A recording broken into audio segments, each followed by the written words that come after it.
Paulo, residência em cardiologia, é membro do corpo clínico do Hospital São Vicente de Paulo e médico preceptor da residência de cardiologia do serviço de emergência. É professor na Faculdade de Medicina da UPF e instrutor de ACLS. Hoje, então, o professor Ronei vai falar um pouquinho com a gente sobre a fisiopatologia da insuficiência cardíaca. Qualquer dúvida que surgir durante a aula pode ser colocada ali no chat e no final da aula ela vai ser respondida. Então, passo a palavra para ti, professor. Muito obrigado pela apresentação, então, né? Acredito que a maioria dos alunos já me conhece aqui. Eu agradeço o convite da Liga, é um prazer falar para vocês aí sobre o assunto. É uma aula bastante simplificada. O objetivo é a didática, eu espero que vocês gostem e acabem absorvendo bem essa parte. Não é uma aula naquele modelo biomédico de fisiopatologia, epidemiologia, diagnóstico e tratamento, mas é basicamente para a gente fazer esse link com a fisiologia, que é o objetivo da jornada, né? Então, se vocês tiverem alguma dificuldade com áudio ou vídeo, eu peço que vocês interrompam. Acredito que está tudo ok, né? Então, podemos começar a apresentação.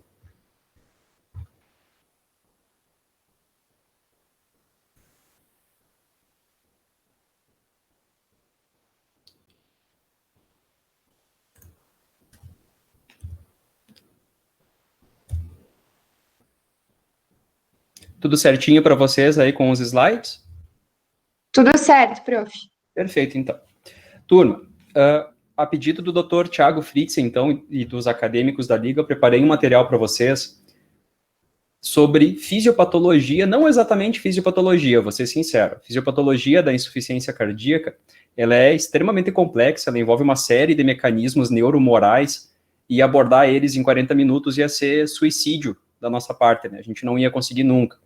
Então, eu tentei sim trazer a fisiopatologia, só que por sugestão do Thiago, inclusive, a gente fez um modelo de caso clínico. Então, a gente vai trabalhar em cima de um caso clínico bastante simplificado, um diagnóstico claro, sem nenhum tipo de armadilha. E em cima desse caso, a gente vai conversar um pouquinho sobre como o nosso coração reage diante de uma dificuldade de executar a sua função básica. Certo? Então, sem mais enrolação, vamos ao nosso caso. O cenário clínico que eu trago para vocês é o paciente PSV, tá? Esse é o Pedro, para a gente simplificar um pouquinho. Ele é um paciente do sexo masculino, tem 65 anos, é branco, natural e procedente aqui de Passo Fundo, casado, motorista e católico. É um caso completamente hipotético, embasado em casos ali do São Vicente, mas esse paciente é fictício, certo? E o seu Pedro, ele foi avaliado a nível ambulatorial, nesse cenário que a gente está desenhando, com o seguinte histórico patológico pregresso. Ele é um paciente tabagista, 30 anos maço, hipertenso, diabético, e ele usa apenas losartana e metformina como medicações de uso contínuo com uma aderência questionável, certo? É um paciente que faz uso irregular das medicações. Quando o seu Pedro procurou atendimento a nível ambulatorial, repito, a queixa principal dele era a seguinte: ele era um paciente que ele tinha 2 meses de dispneia progressiva, tá? A história da doença atual dessa dispneia segue aqui o slide para vocês, e era a seguinte: era um paciente que tinha 2 meses de dispneia. Inicialmente, quando ele começou a perceber essa limitação funcional, era uma dispneia para esforços intensos, então ele era fisicamente ativo, caminhava 8 quadras sem restrições, subia até 3 lances da escada sem dificuldade, porém, atualmente, ele não consegue deambular dentro de casa, certo? Então, se vestir, se alimentar, se ele sai de casa 1 quadra no plano já é suficiente para que ele não tenha tolerância, né, não tenha capacidade funcional, não consegue mais subir escadas, e por vezes, em repouso, ele já vem apresentando também dispneia, dificuldade respiratória. Além disso, ele apresenta ortopneia, né? Ortopneia é o sinal semiológico da dispneia que piora no decúbito. Então, o paciente, toda vez que assume a posição de decúbito, especialmente decúbito dorsal, tem falta de ar. E a dispneia paroxística noturna, que semiologicamente é aquela dispneia que desperta o paciente subitamente ao longo da noite, né? Ainda fazendo uma revisão breve dos sistemas e a história dessa dispneia, o seu Pedro relatou um evento que chamou a atenção de vocês durante a anamnese. Era um evento isolado de desconforto torácico, um desconforto opressivo, veio antes do quadro de dispneia, porém, apesar de ele ter passado a dor, ele não procurou atendimento médico. E essa dor demorou cerca de 1, 2 dias para passar, certo? Então, 2 meses antes de começar a dispneia, tem esse evento que chamou um pouquinho a atenção. Teve uma dor torácica opressiva, ficou desconfortável, achou que ia passar, e esse ia passar durou 48 horas, depois a dor passou e ele acabou ignorando a ocorrência dela. Ao exame físico, a apresentação do seu Pedro era a seguinte: era um paciente em bom estado geral, lúcido, orientado e coerente, com mucosas úmidas, coradas, acianóticas e anictéricas, porém percebam já a presença de turgência jugular a 45 graus, um paciente tendendo a hipotensão, 100 por 60 milímetros de mercúrio em ambos os membros superiores, taquicárdico em ritmo regular, né? Então provavelmente uma taquicardia sinusal. A ausculta respiratória tinha subcrepitantes bibasais e o paciente saturava em ar ambiente 95%. O exame físico do abdômen era normal, porém foi observado ainda nos membros inferiores um edema de uma cruz em 4, bilateral, simétrico, sem nenhum tipo de empastamento de panturrilhas. Dito esse cenário, a gente tem que começar a trabalhar o nosso tema de hoje. E para trabalhar um tema como insuficiência cardíaca, numa jornada como a jornada de fisiologia, eu tenho que começar do bem básico. E o bem básico é a gente lembrar como é que o coração contrai e como é que ele responde aos estímulos que lhe são aplicados. Eu acredito que é unânime aqui o conhecimento desse princípio básico da despolarização celular, né? Começando nessa figurinha que ilustra o nó sinusal, despolarizando átrios, chegando o estímulo até o nó átrio ventricular, então acessando o feixe de His, fibras de Purkinje, promovendo a despolarização ventricular na sequência, certo? Esse aqui é o básico do sistema elétrico despolarizando os cardiomiócitos.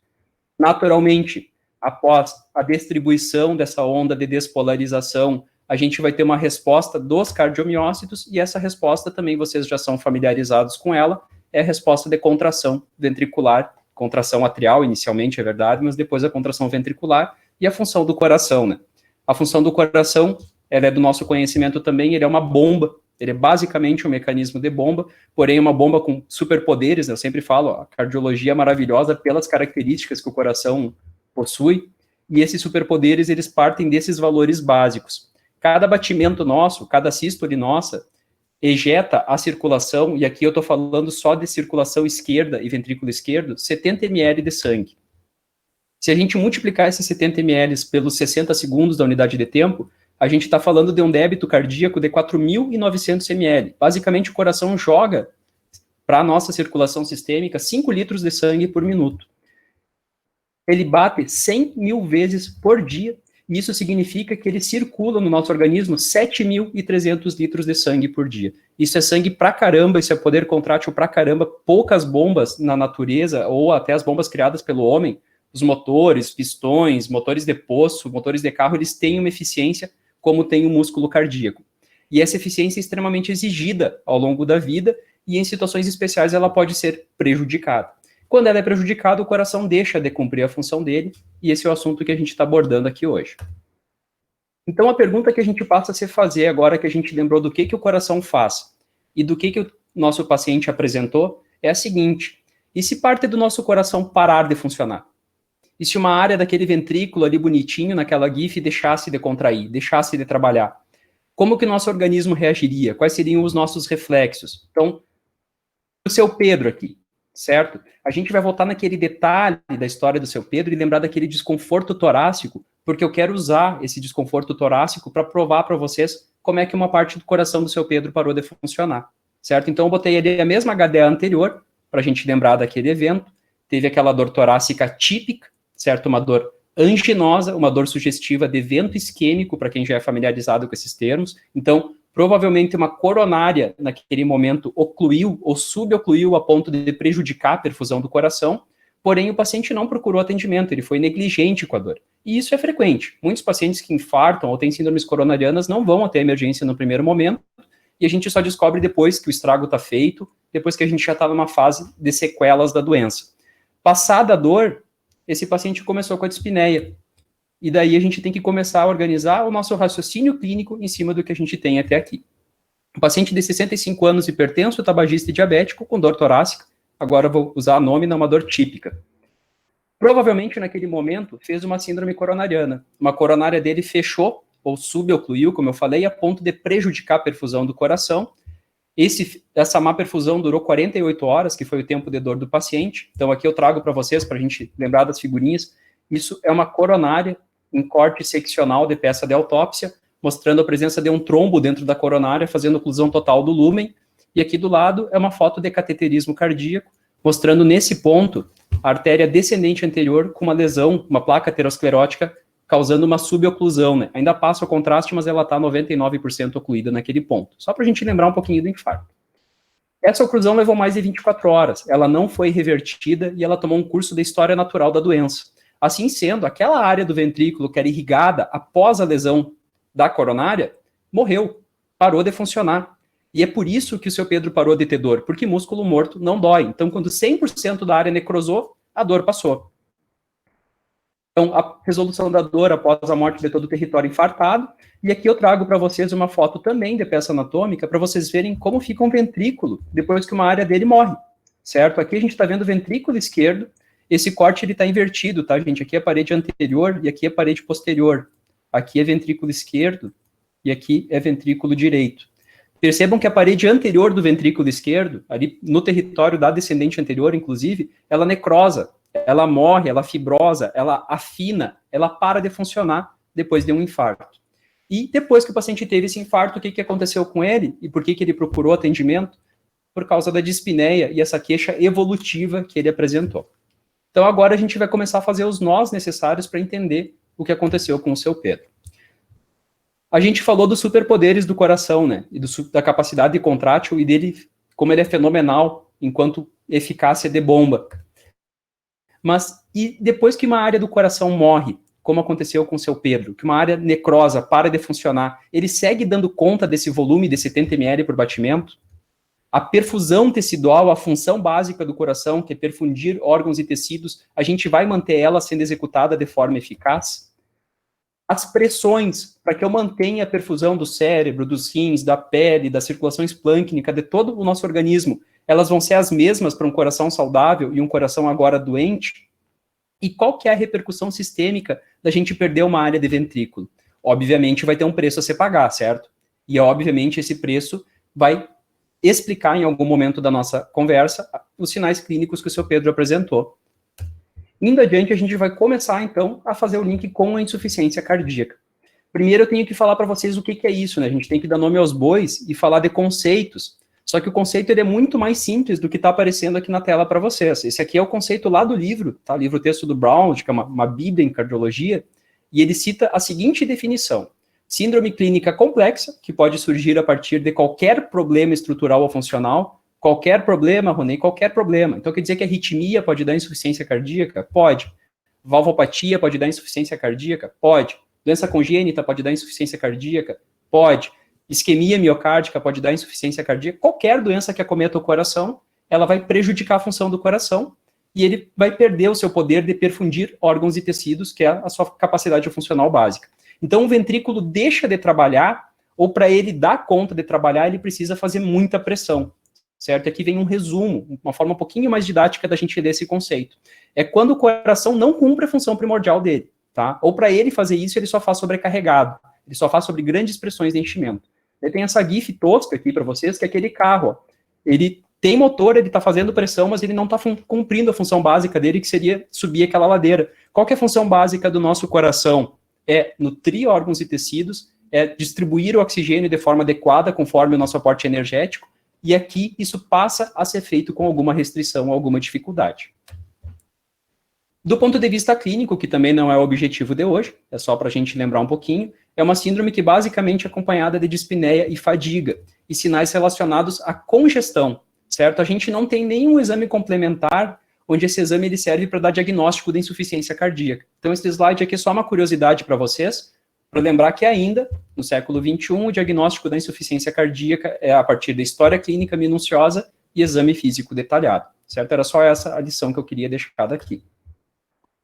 Voltando, então, e começando os nossos nós com a fisiopatologia da nossa história clínica. Vocês já entenderam o que aconteceu no coração. Eu já expliquei para vocês que uma área dele morreu e que isso vai trazer alguma repercussão para o nosso paciente.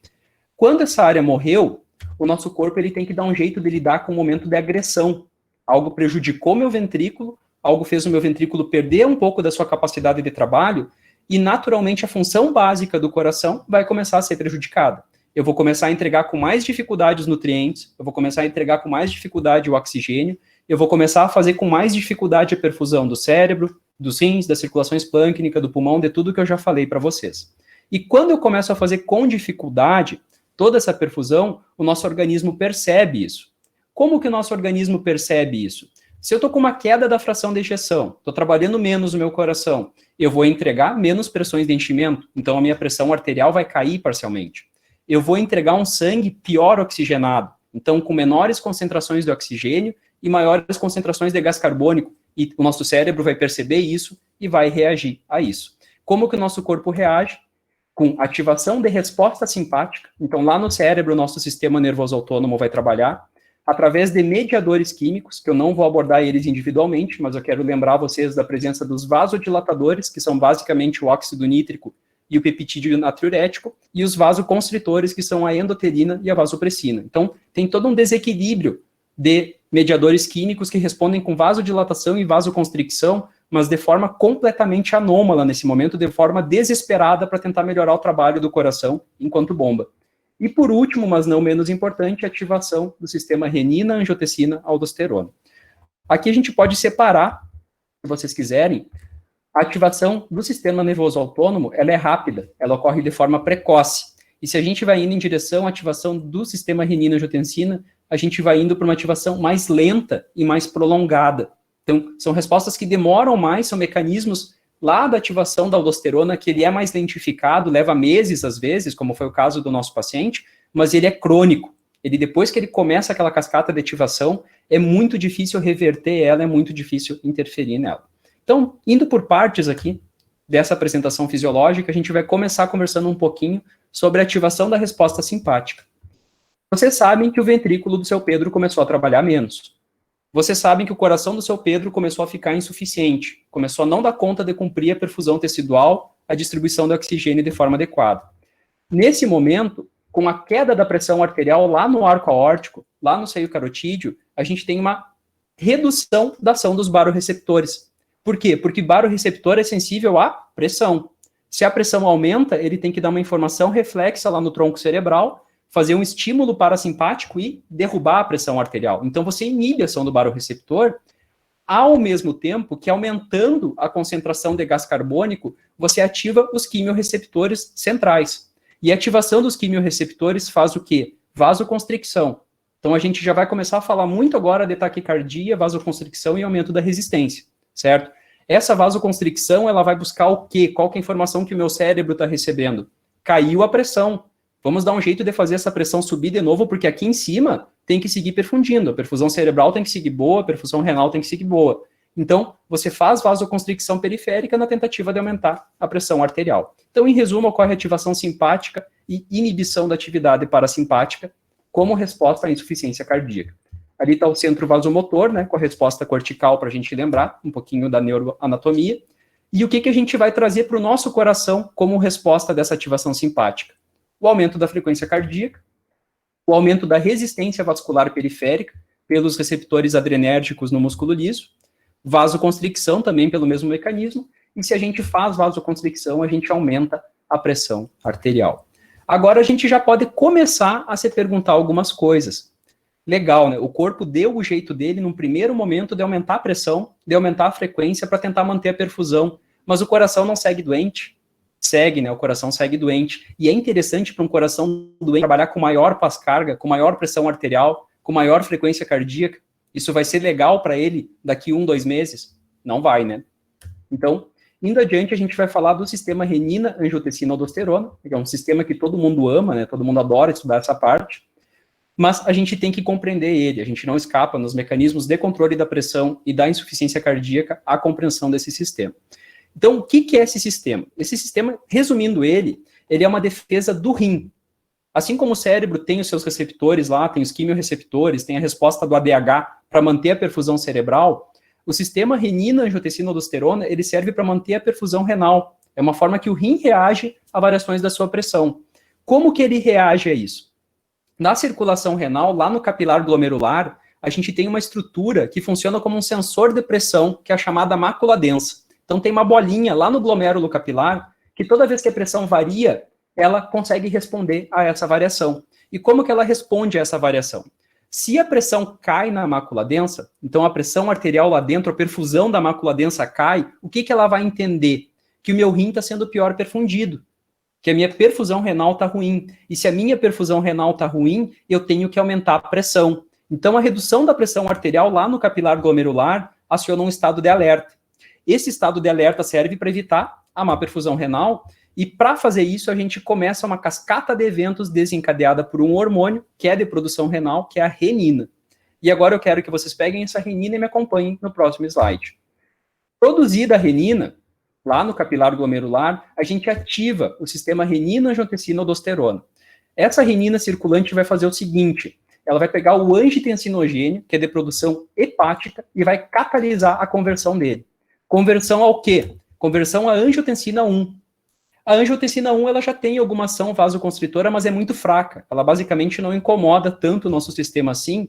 Porém, lá no pulmão e de novo lá nos rins, a gente produz uma outra enzima, chamada enzima conversora da angiotensina, certo?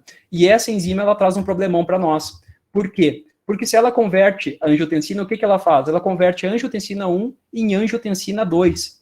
E a angiotensina 2 é uma forma ativa. Ela é muito vasoconstritora, ela é vasorreativa e ela faz um problema. Porque ela estimula a produção de aldosterona, faz vasoconstricção e faz fibrogênese. Então, em última análise, a renina liberada na circulação faz com que, de novo, a gente faça vasoconstricção, a gente retenha sódio, e naturalmente, se a gente retém sódio, a gente retém água, se a gente retém água, a gente aumenta o volume circulante, e olhem o preço máximo que a gente paga desse sistema, a gente faz fibrogênese. Então, agora, a gente está indo daquela parte aguda para uma parte mais cronificada e falando de um ventrículo que ele vai ter uma resposta de fibrose, certo? De lesão tecidual, a ponto que essa lesão não é mais reversível por culpa dessa ativação. E daí a gente pega esses dois sistemas maiores aqui, do sistema nervoso autônomo e do sistema renina-angiotensina-aldosterona, e a gente pode ilustrar eles da seguinte forma: como que o coração fica insuficiente? Começando aqui devagarinho. O aumento da aldosterona e retenção do sódio, né? Aqui em cima. O aumento da frequência cardíaca. O aumento da pressão arterial. O aumento da resistência periférica. A vasoconstricção gerada. O desequilíbrio de mediadores químicos como o BNP e a vasopressina. E por último, mas não menos importante, a fibrogênese. Isso tudo, gente, foi uma forma desesperada do seu corpo lidar com a perda da bomba do coração, com a perda do coração enquanto bomba. Certo? Então, ele desesperadamente, ele tentou fazer vasoconstricção, ele tentou aumentar o volume circulante para que a perfusão do rim se mantesse, para que a perfusão cerebral se mantivesse de forma adequada, porém, o próprio organismo paga um preço muito alto de remodelamento miocárdico e perda de função, porque é um coração que segue doente, segue sem função e passa a trabalhar sobrecarregado. Então, a gente tem uns mecanismos que eles são momentaneamente eficazes, como a gente lê ali ao lado.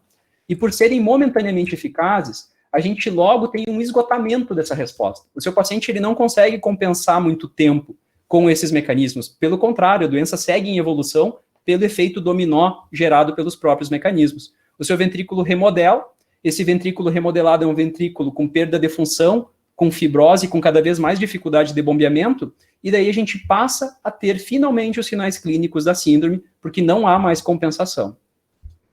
Então, vou trazer de novo a história clínica do paciente. É exatamente o mesmo slide anterior, mas só para a gente agora perceber como aquele momento de 2 meses foram os sinais clínicos da insuficiência cardíaca surgindo na nossa frente. Era um paciente com dispneia, inicialmente para esforços intensos. Essa dispneia progrediu, como eu falei para vocês, a causa não foi revertida, o ventrículo seguiu doente e pela compensação desse sistema nervoso autônomo, mediadores químicos e sistema renina-angiotensina-aldosterona, a gente foi piorando essa função até que ocorresse um remodelamento e o ventrículo ficou extremamente doente a ponto de não dar conta nem de funções básicas. O paciente não consegue mais caminhar dentro de casa, começou a apresentar dispneia de repouso e sinais de congestão, no caso a ortopneia e a dispneia paroxística noturna. Organizando o raciocínio, então a gente acabou de conversar isso, é só para a gente dar o nosso nó, né? Esgotada a ação de mecanismos compensadores, o remodelamento passa a ser inevitável, o ventrículo vai perder função e o seu paciente entra na síndrome, nos sinais clínicos e sintomas da insuficiência cardíaca.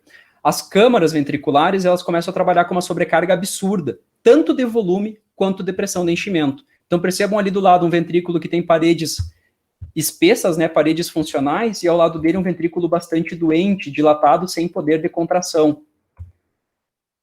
E a gente vai voltar e dar o nosso nó. Acredito que o nó final aqui na parte da fisiopatologia. Eu vou trazer 2 modelos de coração para vocês entenderem a questão da congestão um pouquinho melhor e como a perda de função prejudica e traz os sinais clínicos do paciente. O coração A, tá, que é um paciente saudável, esse coração aqui recebe na diástole 100 ml de sangue por ciclo. Ele tem um poder contrátil, e com esse poder contrátil ele entrega na circulação sistêmica, lembrando que a gente está falando do ventrículo esquerdo aqui como modelo, 70 ml de sangue por ciclo. Naturalmente, a fração de ejeção, a percentagem de sangue injetado é 70%. Isso aqui basicamente é a eficiência do coração, é o poder dele como bomba. O volume residual, aqueles 30% que ficam na cavidade, eles não sobrecarregam o sistema, porque aquilo ali, a cavidade, é espaço do ventrículo que não tem capacidade contrátil, ele fica só ocupando espaço lá dentro, certo? Assim como espaço morto pulmonar, ele não faz troca, é um sangue que está lá, mas não sobrecarrega, não aumenta a pressão. O coração B está numa situação de insuficiência, é o coração do seu Pedro.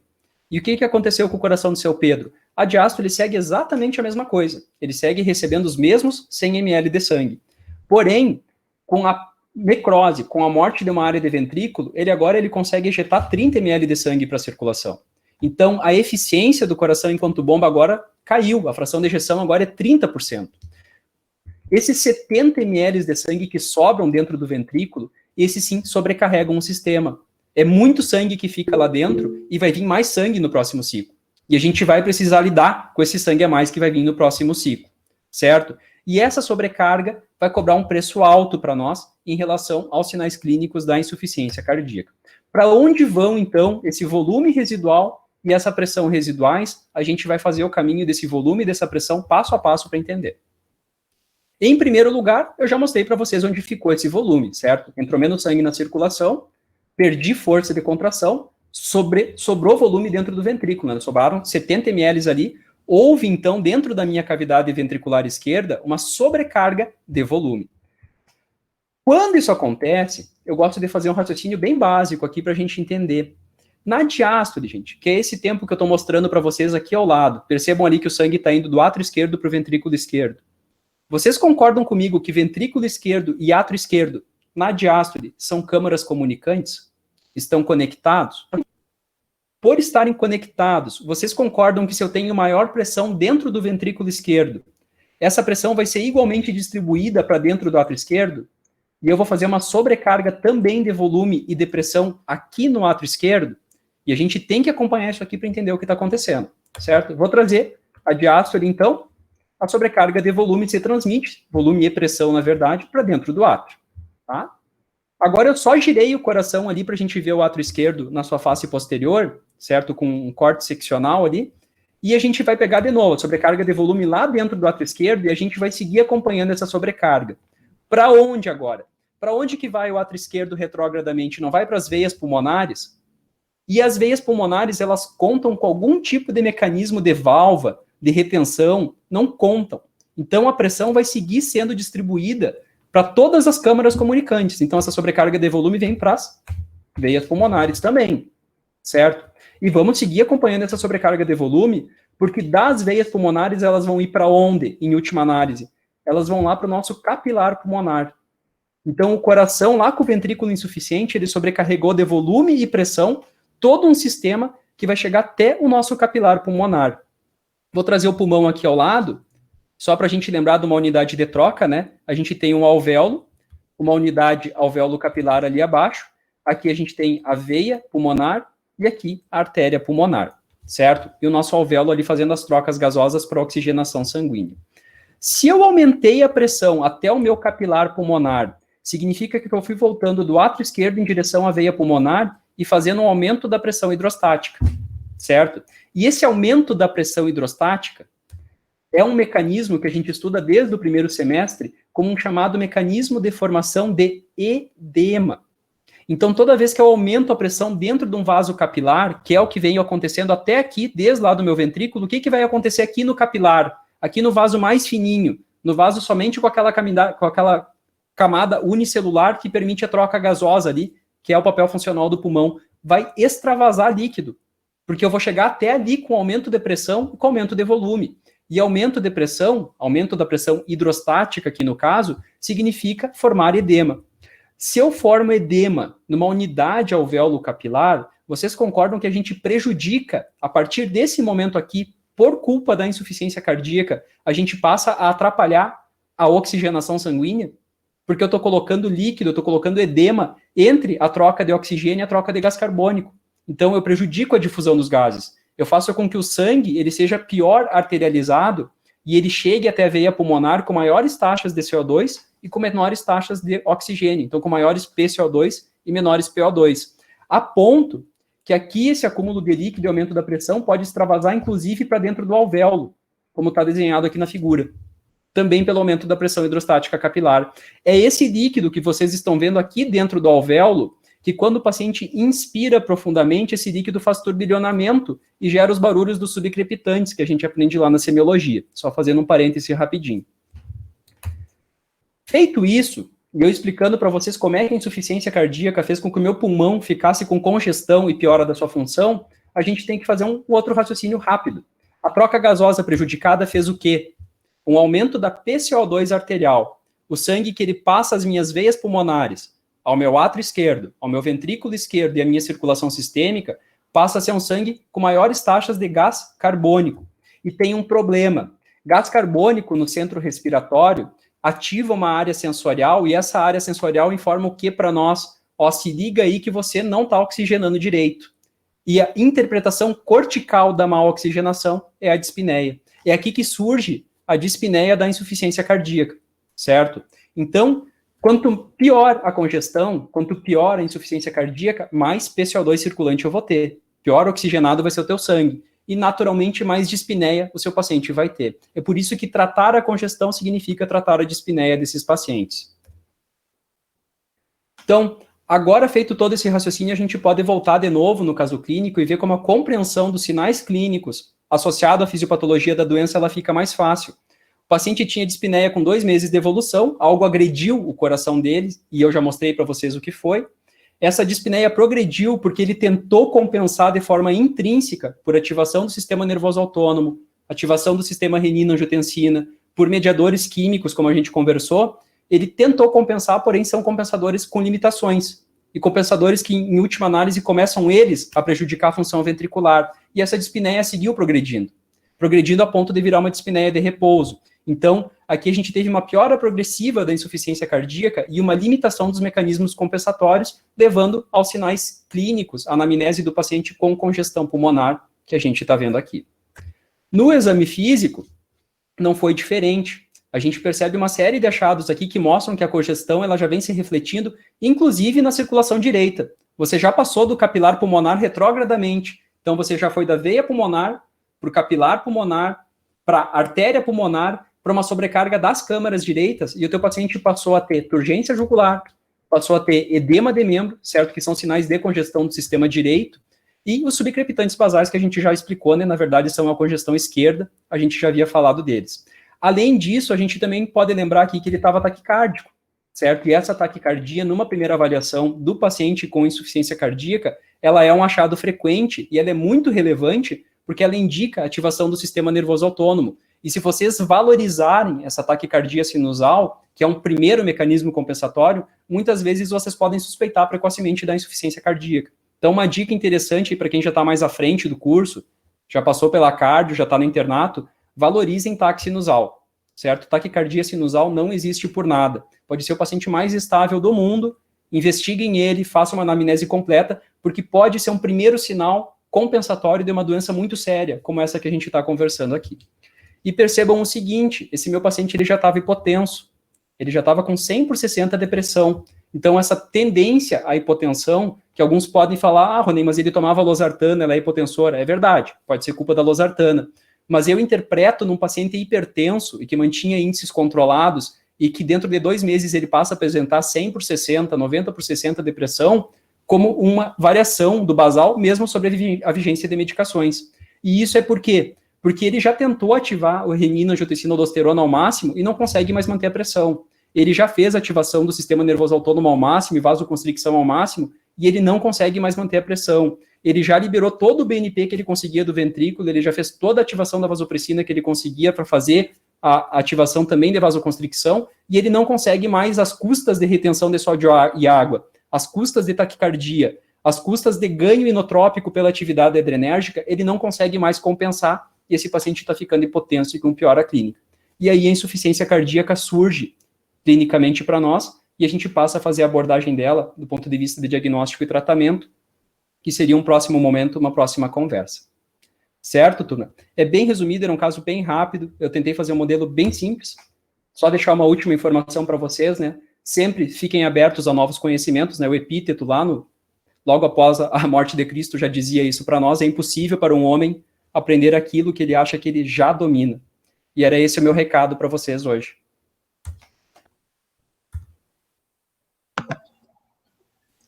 Muito obrigada, prof, pela excelente aula. Eu abri o chat aqui e vi que tem uma pergunta. A Amandine pediu: como identificar a insuficiência cardíaca no ECG e se esse seria um exame principal a ser realizado depois da sintomatologia? Uhum. É uma boa pergunta, mas aí eu vou responder com um comentário que já foi aventado ali na aula. Não existe exame para diagnosticar insuficiência cardíaca, certo? A gente pode fazer ecocardiograma, pode dosar BNP, pode fazer ressonância magnética cardíaca. O eletro faz base da variação inicial do paciente, sim, porém a gente não diagnostica a partir do eletro. O que eu posso falar do eletro em IC? Conversado isso que a gente viu aqui hoje, o que vocês acreditam que seria o achado mais esperado do eletrocardiograma de um paciente numa fase inicial de insuficiência cardíaca? Ia ser taquicardia sinusal, certo? Afinal, o primeiro reflexo é a resposta autonômica. Esses eletros costumam ter frequências elevadas no primeiro momento. O que a gente sabe do eletro é que alguma alteração ele tem. Ele tem um valor preditivo negativo para a insuficiência cardíaca de 80%. Quer dizer que se o eletro é normal, a chance do seu paciente ter insuficiência cardíaca é muito baixa. Mas diante de qualquer achado de eletro, sobrecarga ventricular, bloqueio de ramo, sobrecarga atrial ou taquicardia sinusal, você não vai confirmar a insuficiência cardíaca, certo? Então, ele é um exame que ele não participa do diagnóstico da doença, mas ele te dá nuances de por que o teu coração pode estar insuficiente, certo? Ele não vai te dizer, é insuficiência cardíaca porque o eletro está alterado, mas ele vai te dizer o seguinte, a culpa da insuficiência cardíaca é a isquemia que apareceu no eletro, é a sobrecarga ventricular que apareceu no eletro, é o desvio de eixo que apareceu no eletro. Então, ele te dá noções etiológicas, mas não diagnósticas. E a segunda parte da pergunta era se era o principal exame. Ele é o exame que ele entra na avaliação complementar etiológica, então, certo? Ele não participa do diagnóstico da doença. Tá certo, então. Muito obrigada, prof. Não sei se alguém tem mais alguma pergunta, se quiserem abrir o microfone.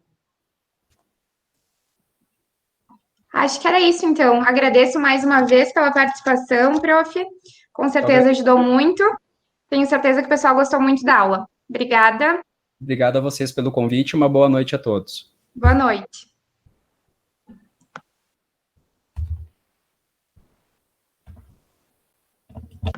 Então, gente, agora a gente vai realizar o sorteio. Só vou pedir aqui uns minutinhos para a gente se organizar, mas a gente já está com a lista, com os nomes de todo mundo que preencheu a lista de